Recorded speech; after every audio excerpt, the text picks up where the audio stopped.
বৃষ্টি হলেই চারিদিকে খিচুড়ি খাওয়ার ধুম পড়ে যায়। তাই তো পরিবারের সবার আবদার মেটানোর জন্য বৃষ্টি হলেই খিচুড়ি রান্না করে নেই। আসসালামু আলাইকুম, কেমন আছেন আপনারা সবাই? Welcome back to my another new video on beauty kitchen blog. কেমন আছেন আপনারা সবাই? আশা করি সবাই ভালো আছেন, আমরাও আলহামদুলিল্লাহ ভালো আছি। সবাইকে অনুরোধ করছি পুরো ভিডিওটি দেখবেন এবং ভিডিওর শুরুতে একটি লাইক দিয়ে ভিডিওটি দেখা শুরু করবেন। পুরো ভিডিওটি কন্টিনিউ দেখার জন্য অনুরোধ জানাচ্ছি। সন্ধ্যার নাচ্চা বাচ্চাদের একটু নুডলস রান্না করে দিলাম গরুর মাংস দিয়ে, এবং গরুর মাংসগুলো একটু ছোট ছোট করে কেটে নিয়েছি। আর বাচ্চারা একটু স্পাইসি নুডলস খেতে বেশি পছন্দ করে, চিকেন অথবা যে কোনো মাংস হলে তাদের আর কিছুই লাগে না।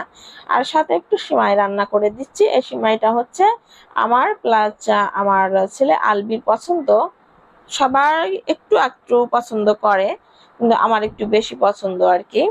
তো সাথে একটু সিমাইও রান্না করে নি।